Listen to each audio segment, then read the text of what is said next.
ओम शांति। तो रोज अमृत वेले बाप दादा बच्चों की माला जपते हैं। इसके विषय में बाबा ने 3 बातें कही हैं। आज हम पहली बात सुनेंगे। बच्चों के त्याग की हिम्मत देख, तपस्या का उमंग देख, बाप दादा बहुत खुश होते हैं। बाप की महिमा तो भक्त करते, लेकिन बच्चों की महिमा बाप करते हैं। कितने जन्म आपने माला सिमरण की, अभी बाप रिटर्न में बच्चों की माला सिमरण करते हैं। आप लोग देखते हो कि किस समय बाप माला सिमरण करते हैं। किस समय बाप अपने बच्चों की माला सिमरण करते हैं? अमृत वेले। तो जिस समय, ध्यान से सुनना, ये 2 लाइन पुरुषार्थ को, अमृत वेले के पुरुषार्थ को, बाबा से मिलन को बहुत सुखद बना सकती है। बाबा ने कहा तो जिस समय बाप माला सिमरण करते, उस समय आप सो तो नहीं जाते हो। बाबा माला सिमरण करने के लिए बैठा है, किस बात की? बच्चों के त्याग की हिम्मत देख करके, कि घर परिवार में रहते हुए या जीवन में रहते हुए या बीमारियों में रहते हुए या संघर्ष में रहते हुए, कैसे भी, फिर भी बच्चे इस ज्ञान मार्ग की सेवाओं की हिम्मत कर रहे हैं या तपस्या का उमंग दिखा रहे हैं। तो बाबा बच्चों की माला सिमरण करते, आप उस समय सो तो नहीं जाते। बाबा ने कहा शक्तियां तो सोने वालों को जगाने वाली है, तो खुद कैसे सोएंगी। सभी की यही इच्छा है ना कि हमारे घर परिवार में सारी आत्माएं जाग जाएं। तो उनको जगाने के लिए पहले शक्ति को जागना पड़ेगा, और शक्ति खुद ही सो रही है, तो सर्व कैसे जागेंगे। तो ये बात आज की इस अव्यक्त मुरलियों में आई अमृत वेले की शिक्षा से ध्यान रखना। ओम शांति, ओम शांति। तो आज 26 जुलाई 2026 है, रविवार का दिन है। अव्यक्त बाप दादा के रिवाइज कोर्स की मुरली है। मुरली की ओरिजिनल डेट है 2 फरवरी 2011। मुरली की हेडिंग है अपने भाग्य और प्राप्तियों को स्मृति में रख, सदा हर्षित व संतुष्ट रहो, दृष्टि, वृत्ति और पवित्र प्रवृत्ति द्वारा संतुष्टता का अनुभव कराओ। आज बाप दादा सभी बच्चों को देख खुश हो रहे हैं। हर एक बच्चा परमात्मा प्यार द्वारा पहुंच गए हैं। तो आज बाप दादा हर एक बच्चे के मस्तक में भाग्य की रेखाएं देख रहे हैं। ऐसा भाग्य और इतना बड़ा भाग्य सारे कल्प में किसी को प्राप्त नहीं होता, क्योंकि आपको भाग्य देने वाला स्वयं भाग्य दाता है। हर एक के मस्तक में पहले तो चमकता हुआ सितारा का भाग्य चमक रहा है। मुख में मधुर वाणी की रेखा चमक रही है, होठों पर मधुर मुस्कान की रेखा चमक रही है, दिल में दिलाराम बाप के लवलीन की रेखा चमक रही है, हाथों में सर्व खजानों के श्रेष्ठता की रेखा चमक रही है, पाँव में हर कदम में पदम की रेखा चमक रही है। अभी सोचो ऐसा भाग्य और किसी का हुआ है?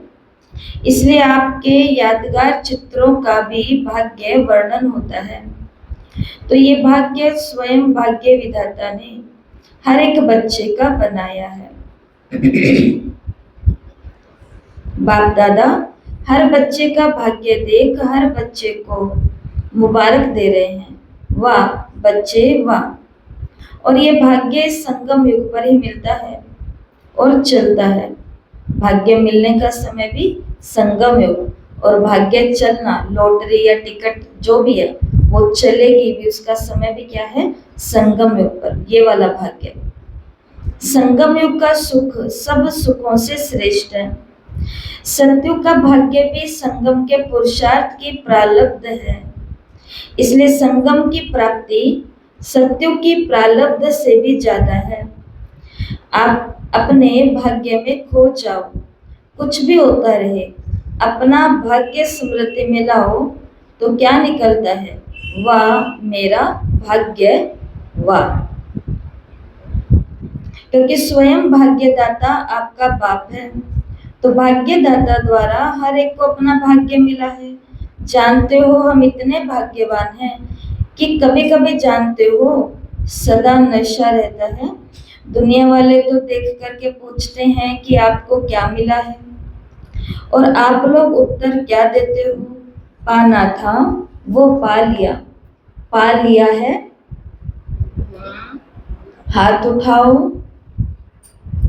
पाना था वो पा लिया, तो पा लिया है तो हाथ उठाओ। बाबा ने कहा पा लिया है, अच्छा पा लिया है। बाबा ने 3 बार ही पूछा, पा लिया पा लिया। हाथ उठाने के बाद भी 2 बार ही पूछ लिया, पा लिया पा लिया। क्यों पूछ रहे बार बार? क्योंकि जो आत्मा कहती है बाबा हमने तो सब कुछ पा लिया, दिन शुरू होते ही वो बाबा के आगे कौन सी गुहार लगाने शुरू कर देती है? मांगने की। इसके लिए बाबा बार बार पूछते हैं। एक होता है बाबा को बताना कि बाबा आपका बच्चा ऐसा है और आपके बच्चे के जीवन में ये चल रहा है, तो आपको सच सच बता रही हूँ, बाकी आप जानो, आपका काम जाने, है ना। और एक होता है कि बाबा के आगे भी शिकायत की कॉपी खोल करके बैठना और तुलना के रूप में। एक तो बच्चे का अधिकार होता है बाप से शिकायत नहीं करेगा तो किससे करेगा? क्योंकि बाबा हमारा फ्रेंड भी है, दोस्त सखा भी है। लेकिन दूसरा होता है तुलनात्मक होकर के शिकायत करना कि उनका आपने ये कर दिया, हमारा ये, उसका ये हो रहा है, हमारा ये। तो फिर पा लिया?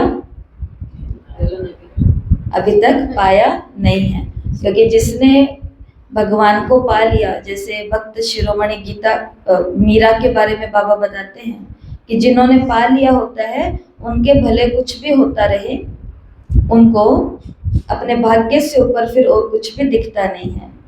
शिव बाबा ने कहा पा लिया, अच्छा है, पा लिया है। फलक से कहते हो कोई अप्राप्त वस्तु ही नहीं है ना फकूर, और मिला कैसे? सिर्फ बाप को जाना, माना, अपना बनाया तो भाग्य मिल गया। इस भाग्य को जितना समृद्धि में लाते रहेंगे उतना हर्षित रहेंगे। भाग्यवान आत्मा का चेहरा सदा हर्षित रहेगा, रहेगा नहीं, रहता है। उनकी दृष्टि, उनकी वृत्ति और उनकी प्रवृत्ति सदा संतुष्ट आत्मा बन स्वयं भी संतुष्ट रहेगी और दूसरों को भी संतुष्ट बनाएगी। तो आप सबको संतुष्टता का नशा रहता है, क्योंकि संतुष्टता का आधार है सर्व प्राप्तियां। अप्राप्ति असंतुष्टता का आधार है। तो आप क्या अनुभव करते हो? अप्राप्त कोई वस्तु है या सर्व प्राप्तियां हैं? प्राप्ति का नशा है, सदा है या कभी कभी है? वैसे तो यही कहते हो कि पा लिया, जो पाना था।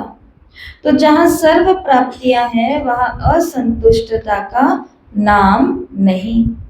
तो बाप दादा आज देश विदेश कितने देशों से सभी बच्चे आके इकट्ठे हुए हैं। इसलिए सबसे दूर से आने वाला कौन है? और इन सब में दूर से आने वाला कौन है? क्या अमेरिका वाले दूर से आए हैं? अमेरिका वाले दूर से आए हैं ना। और बाप कहाँ से आया है? बाबा ने कहा अमेरिका तो इसी लोक में है। लेकिन बाप दादा कहाँ से आए हैं? परम धाम से। ब्रह्मा बाबा भी सूक्ष्म वतन से आए हैं। तो दूर से, तो कौन दूर से आया? सबसे दूर कौन? ये बाप और बच्चों के प्यार का नजारा है, दृश्य है। आपने कहा मेरा बाबा और बाप ने कहा मेरा बच्चा। सिर्फ एक को जानने से कितना वर्षा मिल गया। दुनिया वाले सुख के लिए, शांति के लिए ढूंढ रहे हैं। कहाँ मिलेगी शांति, कहाँ सुख मिलेगा? और आपके जीवन ही सुख शांति संपन्न हो गई है। बाप दादा से पूछते हो ना कि बाप दादा क्या चाहते हैं? सुनना ध्यान से। तो बाप दादा हर बच्चे से बाप दादा हर बच्चे से यही चाहते हैं कि हर एक बच्चा स्वराज्य अधिकारी बनकर के रहे, कभी कभी नहीं, क्योंकि अभी के स्वराज्य अधिकार का वरदान बाप ने इस संगम युग के लिए पूरा दिया है। थोड़ा नहीं, कभी कभी वाला नहीं, सदा। तो सोचो, सदा के लिए स्वराज्य अधिकारी बन रहे हो, क्योंकि बाप दादा ने सुनाया कि इन सर्व कर्मेंद्रियों के, मन बुद्धि संस्कार के मालिक आप हो। सबके लिए मेरा शब्द बोलते हो ना, मैं तो नहीं बोलते, मेरा ही बोलते हो ना। मतलब मन को क्या बोलते हैं? मेरा मन, मेरे संस्कार, मेरा सर, मेरा पांव। तो बाबा ने कहा सबको मेरा ही बोलते हो ना, मैं तो नहीं बोलते हो। तो मन बुद्धि संस्कार मेरा है, तो मेरे के ऊपर सदा अधिकार रहता है। ऐसे मन बुद्धि संस्कार के ऊपर पूरा ही अधिकार हो, इसे कहा जाता है स्वराज्य अधिकारी। जो ऑर्डर करो उसी प्रमाण ये कार्य करने के लिए निमित्त है। लेकिन इसके लिए चलते फिरते कार्य करते मालिकपन का नशा होना चाहिए, निश्चय और नशा। बाबा ने कहा अब तो आत्माओं को मनसा द्वारा भी सेवा देने का समय है। चिल्लाते रहते हैं पूर्वज, हमें थोड़ा सा सुख शांति की किरणें दे दो। तो हे पूर्वज, दुखियों की पुकार सुनाई तो देती है ना। बाप दादा ने इशारा दे दिया है कि कुछ भी आपदा अचानक आनी है, इसलिए सेकंड में फुल स्टॉप। वो प्रैक्टिस भी कर रहे हो, क्योंकि उस समय पुरुषार्थ का समय नहीं होगा कि अभ्यास करें, फुल स्टॉप लगाएं। बाबा ने कहा लगाओ फुल स्टॉप और हो जाए आश्चर्य की मात्रा, इसलिए पुरुषार्थ का समय अभी मिला हुआ है। उस समय प्रैक्टिकल करने का समय है, तो अभी से इस अभ्यास को कर भी रहे हैं। बाप दादा रिजल्ट देखते हैं, अटेंशन में है, कर भी रहे हैं, लेकिन और भी अटेंशन को अंडरलाइन करो। देखो पुरुषार्थ कितना सहज है, मैं भी बिंदी और लगाना भी बिंदी, सिर्फ अटेंशन देना है, सिर्फ ध्यान देना है कि मैं आत्मा बिंदी और जो परिस्थितियां चल रही है उनके ऊपर भी क्या लगानी है? बिंदी। तो बाबा ने कहा आगे आने वाले जो अचानक के आपदाएं हैं उनके अंदर सेकंड में फुल स्टॉप लगाएंगे, नहीं तो अभी भी अगर आश्चर्य की मात्रा लगाते हैं, ये क्यों, ऐसा क्यों, या आश्चर्य किसको बोलते हैं? ओ मतलब आश्चर्य, अंदर में आश्चर्य आ गया कि ये क्या हो गया। तो बाबा ने कहा तो उस समय भी ऐसा ही होगा ना। तो पुरुषार्थ क्या है? मैं भी बिंदी और लगानी भी क्या है? बिंदी। बाबा ने कहा सिर्फ अटेंशन देना है। बाप दादा विशेष बच्चों को सौगात देते हैं, बच्चे मैं आपके सदा साथ हूँ। बाबा कहा और बच्चों के लिए बाप सदा हाजिर है। जो कहा गया है हुजूर हाजिर है, सर्वव्यापी नहीं है, लेकिन बच्चों के आगे हुजूर हाजिर है। तो सदा विजयी बनना, जहाँ भगवान साथ है वहाँ विजयी बनना क्या मुश्किल की बात है। विजय आपका जन्म सिद्ध अधिकार है। सिर्फ मेरा बाबा कहा तो विजयी है ही, इसलिए सदा विजयी बनना। जो याद में रहता उसके लिए अति सहज है, विजयी बनना उनके लिए बहुत आसान है जो हमेशा बाबा की याद में रहते हैं, मुश्किल नहीं है। जहाँ भगवान है वहाँ विजय है ही। गीता का ज्ञान क्या सिखाता है? ये सिखाता है कि एक तरफ अक्षौणी की सेना हो, सारा संसार भले एक तरफ हो, लेकिन भगवान सर्व समर्थ सर्व शक्तिवान भगवान जिनके साथ है, जीत उनकी होगी। और आप सभी को पता है ना भगवान किनके साथ होता है? खाली मेरा बाबा बोल रहे हैं और हम सोचे भगवान मेरे साथ है, मेरी विजय होगी, ऐसा नहीं होता। उसके लिए 2 चीजें बाबा ने बताई है। भगवान किनके साथ होता है? हाँ जी, सच्चाई और सफाई, और तीसरी है सेवा। दादी जानकी ने पूरी उसके ऊपर क्लास कराई है। जब ये 3 चीजें किसी भी आत्मा के अंदर होती है तो भगवान कदम कदम पर उसका साथ देता है। तो क्या क्या चाहिए? सच्चाई, झूठ नहीं बोलना। कहाँ पर? झूठ नहीं बोलना। कहाँ पर? कहाँ झूठ नहीं बोलना? कहीं भी नहीं बोलना। और कहीं भी में भी सबसे पहले कहाँ नहीं बोलना? भगवान के घर नहीं बोलना। लेकिन अपने आप को हम चेक करें, क्या इतनी सच्चाई मेरे अंदर आ गई है कि आज भी मैं भगवान के घर सच्ची बोलता हूँ? सच्ची बोलते हैं? हाँ, कभी कभी गड़बड़ी हो जाती है। कभी कभी सच को छिपाने के लिए कोई बहाना यूज करते हैं,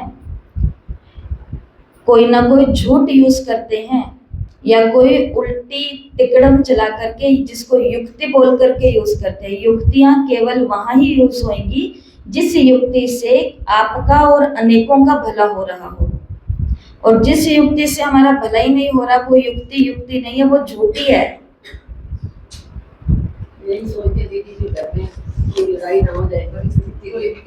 परिस्थिति देख करके तो करना पड़ता है, युक्तियों से चलना पड़ता है, लेकिन जिसके अंदर मेरा और अनेकों का भला हो रहा हो। दूसरी क्या बात बताई अभी? भगवान किनके साथ होगा? जिनके हृदय में क्या होगी? सफाई होगी। सफाई किसको बोलते हैं? जैसे आजकल कलयुगी सभी दिलों के अंदर सफाई नहीं है। सफाई उसको कहते हैं कि मैं जो हूँ, जैसी हूँ, सबके लिए ऐसी ही हूँ। और अभी संसार में क्या चल रहा है? यहाँ पर तो एक चेहरा है इधर चिपका हुआ, लेकिन वैसे कितने चेहरे हैं? ना जाने कितने हैं। जिससे अपना काम निकलवाना है, जिससे अपने स्वार्थ की पूर्ति करनी है, वही वाला मुखौटा हम मुंह पर पहन लेते हैं। हाँ, बात तो बिल्कुल सही कही आपने, एकदम सही है।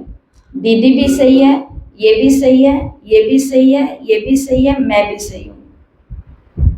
चाहे कोई झूठा है, कोई कपटी है, कोई छल कर रहा है, कोई कुछ भी कर रहा है, लेकिन मेरा किसी से भी खराब नहीं होना चाहिए, क्योंकि किसी की भी जरूरत कभी भी पड़ सकती है। तो इसे बोलते हैं सच्चाई और सफाई। और तीसरी कौन सी बात है? सेवा। तो जो सच्चा, साफ और सेवाधारी है उसके पक्ष में भगवान होगा। जैसे अर्जुन ने सच बोला कि मेरे को चिंता हो रही है, मैं नहीं मार सकता इनको, तो सच बोला ना उसने। तो जहां पर फिर भगवान होगा, और जहां भगवान होगा वहां पर क्या होगी? मुरली में बाबा ने कहा जहां भगवान है वहां विजय है ही। इसलिए अगर हमको सफलता नहीं प्राप्त हो रही, सफलता किस में चाहिए? एक अच्छा योगी बनने में, जिसको बोलते हैं निरंतर योगी बनने में। अगर सफलता नहीं प्राप्त हो रही तो देखना पड़ेगा सच्चाई, सफाई और सेवा में कुछ गड़बड़ी चल रही है। अगर तीव्र पुरुषार्थी बनने में सफलता प्राप्त नहीं हो रही तो देखना पड़ेगा कि सच्चाई, सफाई और सेवा में कहीं ना कहीं कुछ है।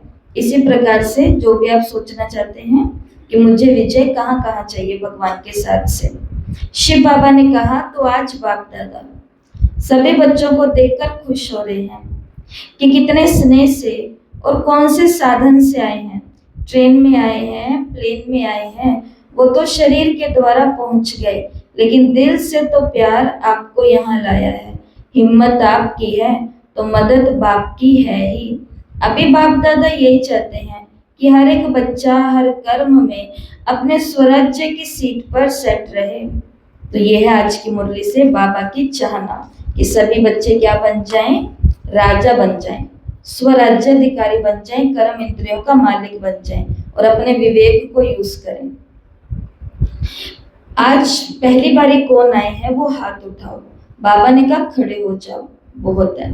अच्छा, जैसे पहली बारी आए हो वैसे पहला नंबर में भी जाना है ना, जाना है। बाबा का वरदान है कि जो हिम्मत रखेगा उसको बाप की मदद भी मिलेगी और हिम्मत से जितना भी आगे बढ़ना चाहो वो चांस है, क्योंकि टू लेट का बोर्ड नहीं लगा है। ये मुरली 2011 की है। तब बाबा ने कहा टू लेट का भी बोर्ड नहीं लगा है। याद में रहो और जो प्राप्त हुआ है उससे औरों की सेवा करो। बाबा का बन करके अगर हमको शरीर अच्छा मिल गया, बीमारी हमारी जो डॉक्टर ने ऑपरेशन कहा हुआ था वो हम कुछ दवाइयां लेकर के ठीक हो गए, तो ये शरीर किसके द्वारा मिला है? बाबा के द्वारा। तो जो चीज प्राप्त हुई है उसको कहाँ लगा दो? औरों की सेवा में लगा दो। उसी प्रकार से धन मिला है, उसी प्रकार से अच्छा मन मिल गया है। पहले चिंता वाला मन था, अब अच्छा मन मिल गया।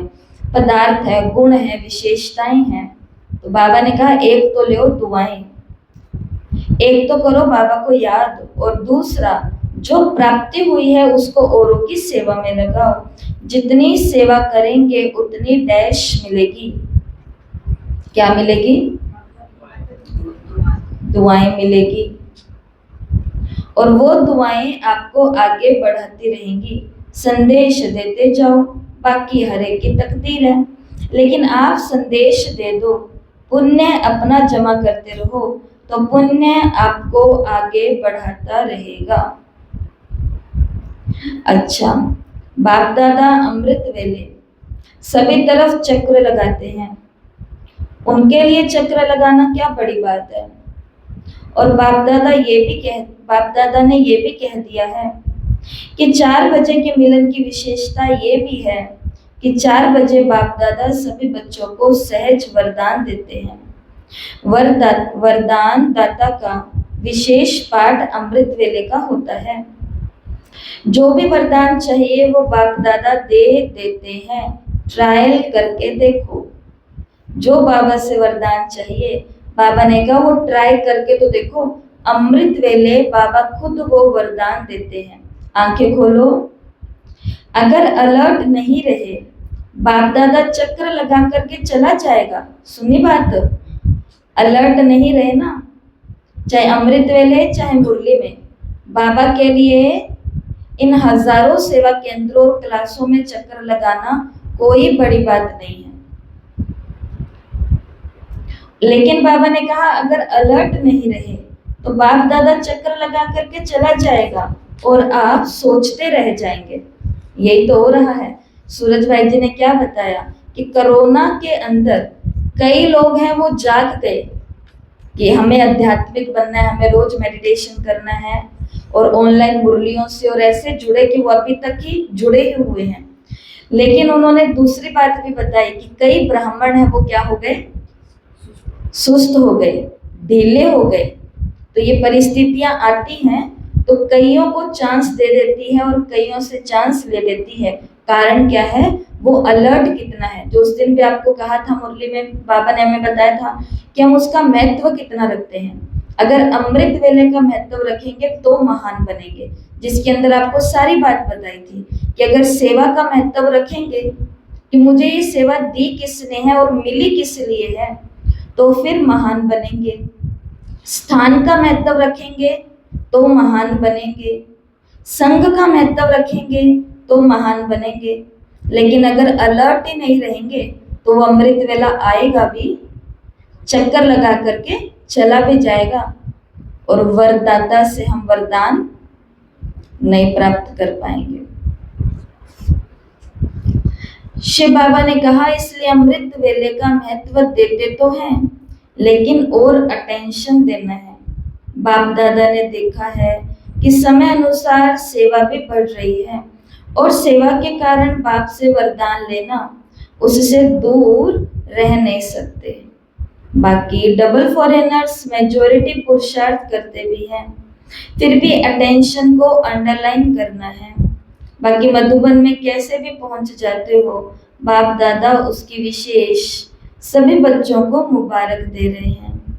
बाप दादा ने सुना कि जो बाप दादा ने संस्कार के ऊपर इशारा दिया है उसके ऊपर समझते हैं कि हमें करना ही है, और करने के लिए रोज अमृत वेले जैसे स्वमान रखते हैं उसके साथ साथ भिन्न भिन्न प्रकार से कोई एक संस्कार के ऊपर अटेंशन दो। आज के दिन इस संस्कार के ऊपर अटेंशन देना है। और फिर जब रात्रि को बाप दादा को अपने सारे दिन का चार्ट देते हो तो उस समय उस संस्कार के रिजल्ट भी विशेष सुनाओ तो विशेष अटेंशन जाएगा। इसलिए आंखें खोल के बैठो। इसके लिए बाबा ने क्या कहा कि अमृत वेला क्या करना है। अब उस दिन भी आपको कहा था 2 दिन पहले कि अमृत वेला बहुत कुछ है करने के लिए। उसमें से एक चीज आज बाबा ने क्या बताई, 2 बातें। एक तो वरदाता से जो मन चाहिए वो वाला वरदान लो, बाबा खुद वो वरदान देगा। दूसरी बात बाबा ने अभी क्या बताई कि कोई संस्कार है जिससे हम पूरा दिन बार बार हार खा रहे हैं, तो उसके लिए विशेष योग का अभ्यास सुबह करो, पूरा दिन अटेंशन दो और रात को बाबा को चार्ट दो। और चार्ट में अगर हम ये देंगे कि बाबा आज भी मेरा तो फेल हो गई, नहीं हो पाया, फिर अगले दिन अमृत वेले उठ करके बाबा से वही वरदान लेना है, फिर रात को बाबा को चार्ट देना है। तो बाबा ने कहा किसी ना किसी संस्कार के ऊपर अटेंशन रखना है। तो जैसे याद के ऊपर अटेंशन देते हो, उसके साथ साथ अभी समय ये भी रिजल्ट बाप दादा को दो। अगर मानो आप चाहते हो लेकिन उस दिन आपके सामने कोई संस्कार मिटाने का कार्य नहीं हुआ, तो अपने आप को बाप के मुबारक देना और रोज ऐसे ही बाप के मुबारक विशेष इस संस्कार के प्रति लेते जाना, तो संस्कार कार्य में आने में कमी पड़ती जाएगी।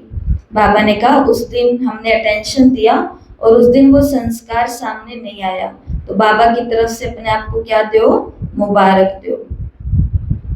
तो जैसे योग के बारे में चेक करते हो, ऐसे संस्कार के लिए भी चेक करो। संस्कार रोज नहीं आता, कभी कभी आता है। तो जो पुरुषार्थी हैं उनका बाय चांस पेपर आता है, बाकी रोज नहीं आता। लेकिन चेकिंग रोज होगी तो ये भी टेंशन को खत्म करता जाएगा। क्योंकि बाप दादा ने देखा है फॉरेन वालों में से कोई बच्चे कार्य शुरू करते हैं तो अटेंशन देते हैं, तो अटेंशन देने वाले ही मुक्ति प्राप्त कर सकते हैं। बाबा का भी वायदा है, समझा। अभी इसके पीछे लग जाएंगे ना, रोज रिजल्ट की चेकिंग करेंगे ना, तो संस्कार स्वयं ही ढीला हो जाएगा। और जो बाप दादा चाहता है कि संस्कार के सब्जेक्ट में नंबर 1 जाओ, जो संस्कार चाहते हो वही कार्य में लगे, तो वो हो जाएगा। अटेंशन में आया है ना, तो हो जाएगा। ध्यान में आ तो गया कि मेरी यहाँ कमी है, तो बाबा ने कहा जो ध्यान में आ गया उसके ऊपर मेहनत कर रहे हैं तो एक दिन वो समाप्त भी हो जाएगा। लेकिन ऐसे नहीं हो जाएगा, अटेंशन देना पड़ेगा। बाबा तो बैठा ही है, बाबा को तो सब पता ही है, बाबा से तो क्या छिपा है। ये बोलना आसान और अच्छा लगता है ऐसे बोलना, लेकिन उसके लिए मेहनत करनी पड़ती है। हमें केवल यहाँ आकर के अच्छा नहीं बनना, यहाँ पर तो जो अच्छा नहीं होगा वो भी अच्छा बन जाएगा। ये तो भगवान के घर की कमाल ही ऐसी होती है। घर पे भले उधम मचा करके आए हैं, लेकिन यहाँ पर तो क्या हो जाएंगे, शांत स्वरूप, सुख स्वरूप, प्रेम स्वरूप आत्मा। एक दूसरे से ऐसा प्रेम उड़ेलेगा जैसे कि पता नहीं मेरे अंदर कितना ही किसी के लिए प्यार भरा हुआ है, और पीछे क्या करके आए हैं, है ना। तो हमारा प्रोजेक्ट यहाँ नहीं चलेगा, ये वाला, ये संस्कार परिवर्तन का कार्यक्रम कहाँ चलाना है, वहां चलाना है जिस संसार में 23 घंटे हम संस्कारों के पीछे गड़बड़ी होती है या नहीं होती, होती है।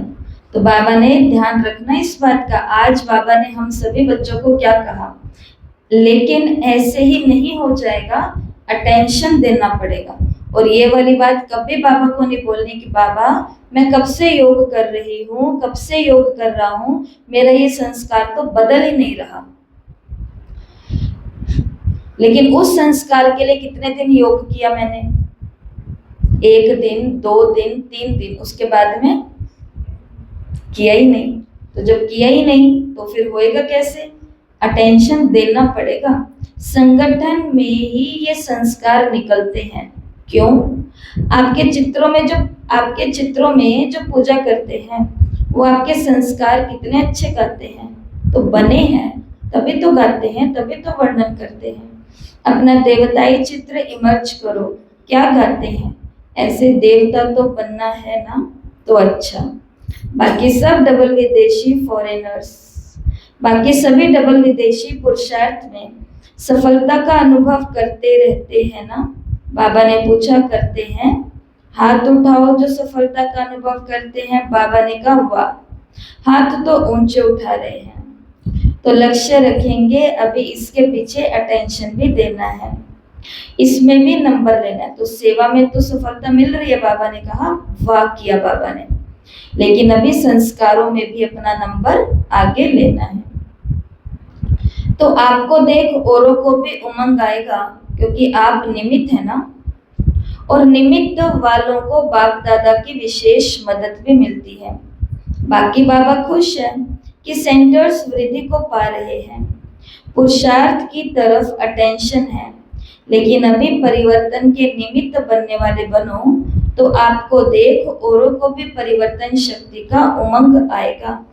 बाकी बाप दादा खुश है कि पुरुषार्थ में नंबरवार तो होते ही हैं, वो तो अंडरस्टूड है, वो तो समझने की बात है, लेकिन पुरुषार्थ की तरफ अटेंशन है और बढ़ाना है।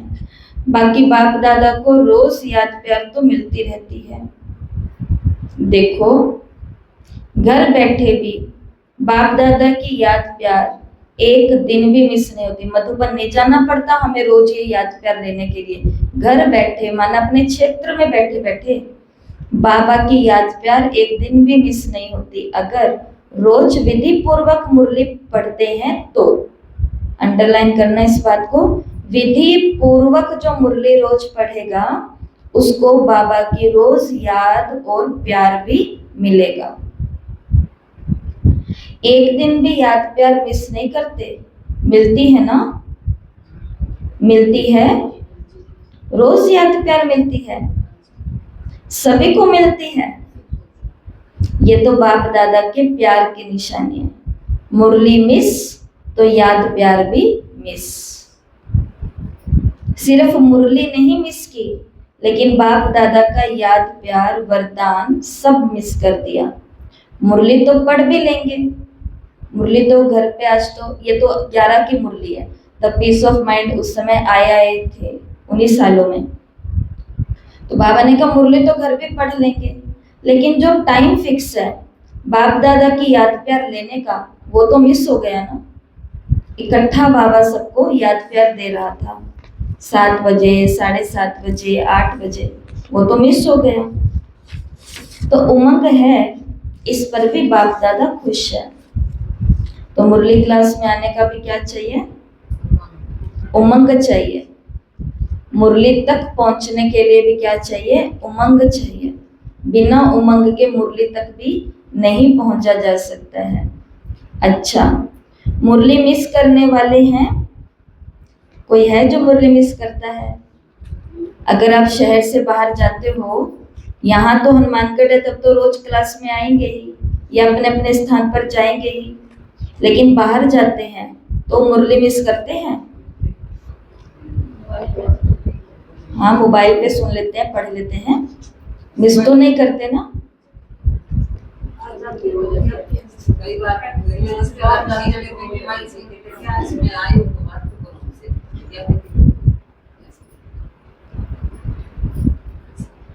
मिस होती है ना।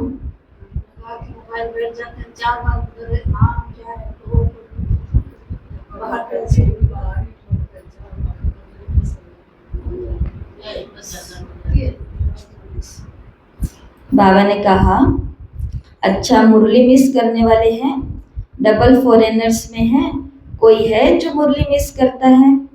कारण से नहीं है, नहीं मिस करते।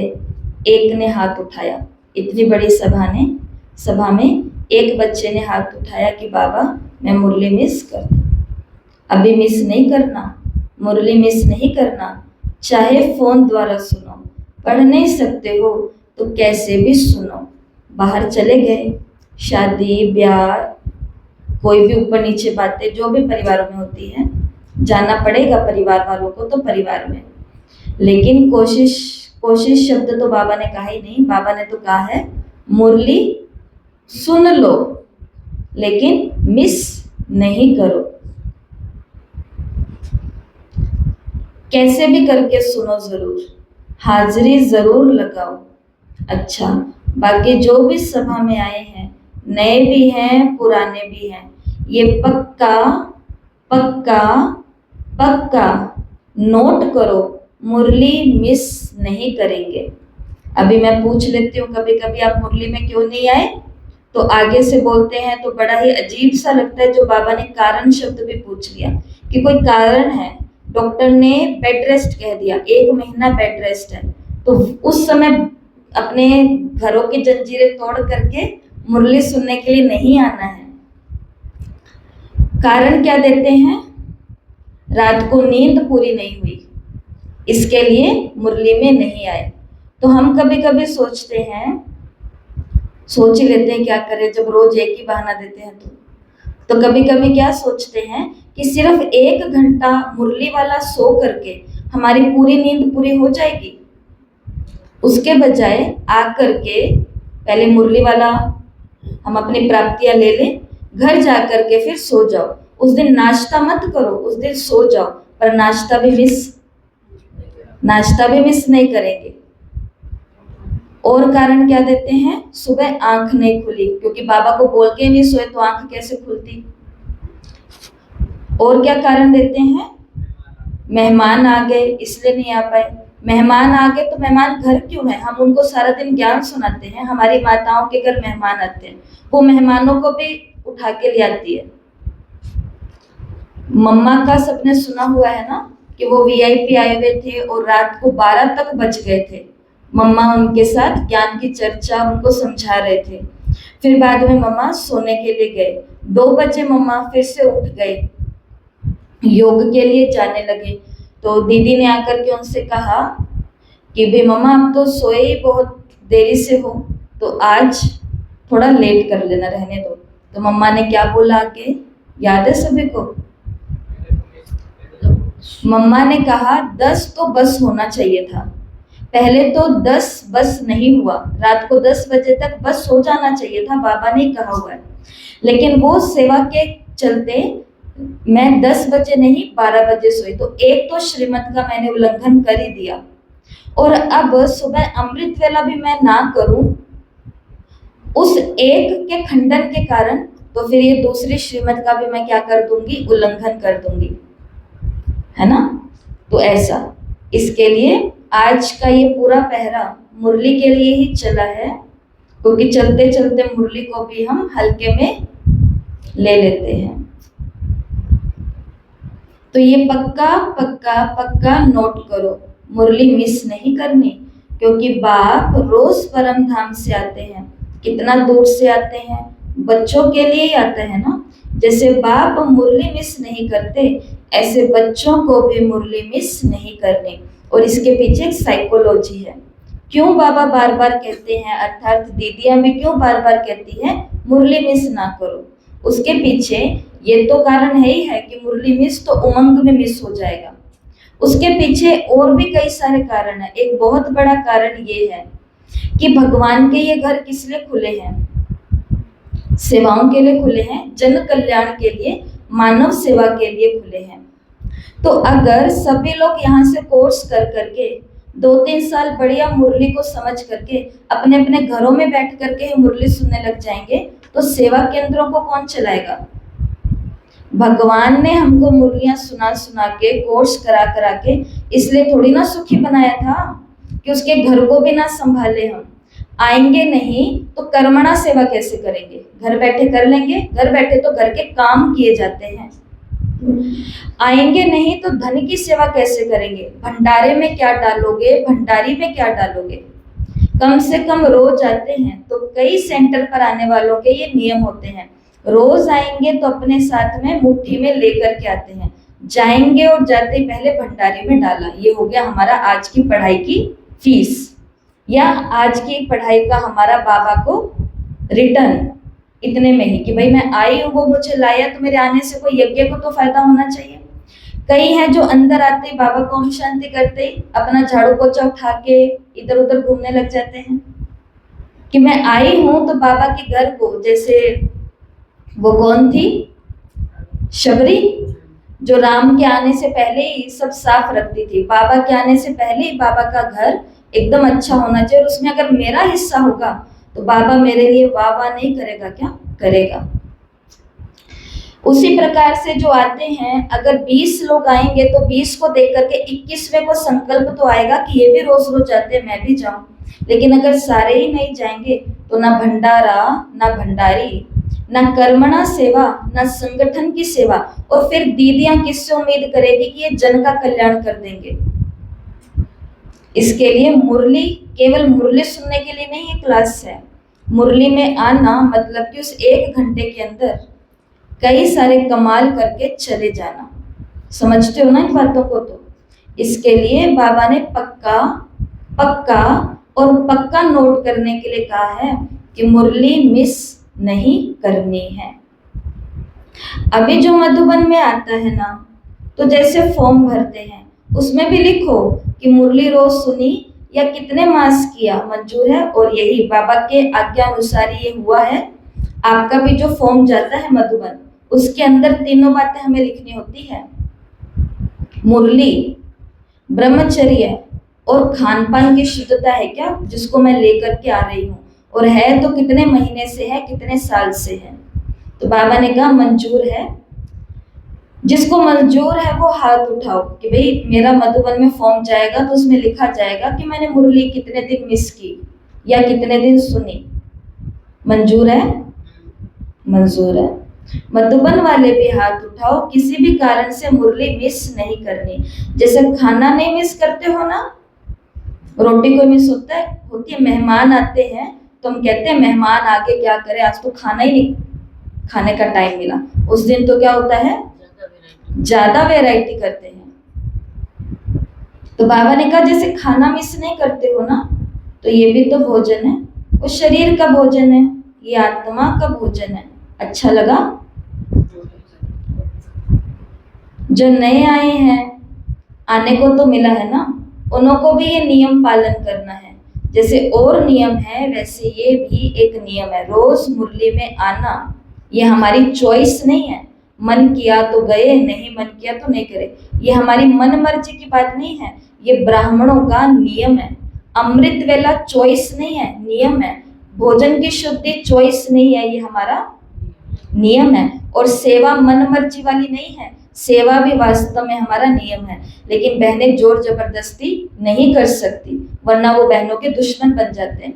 इसके लिए वो छोड़ देते हैं इन बातों में। फिर बाकी बाबा सब कुछ बता देता है। तो वैसे ये भी एक नियम है, ब्राह्मण माना मुरली सुनने वाला, ब्राह्मण माना सेवा करने वाला। दो ही मतलब होते हैं ब्राह्मण के, बाबा ने बताया।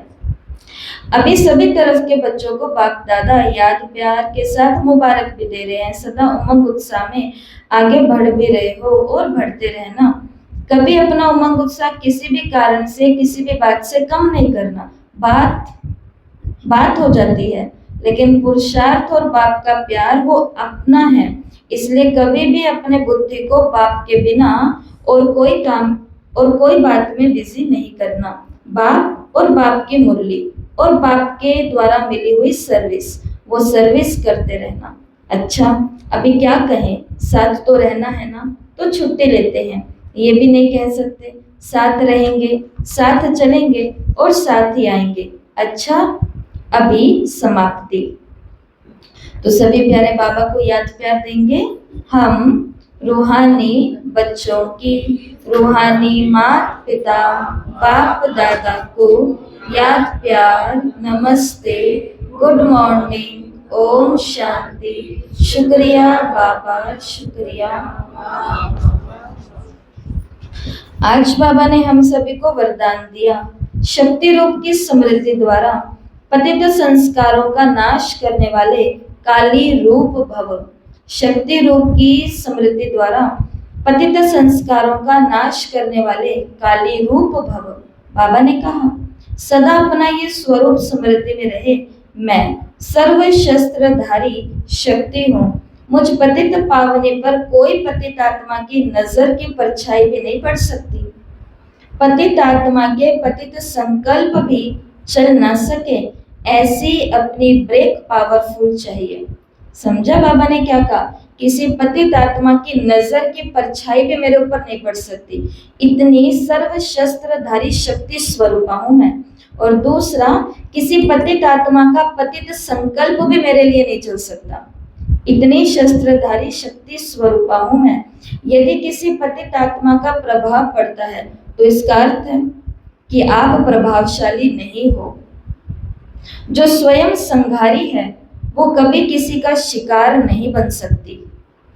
जो आत्मा औरों के पतितपने का संहार करने वाली है वो किसी के पतित संकल्पों का शिकार नहीं बन सकती।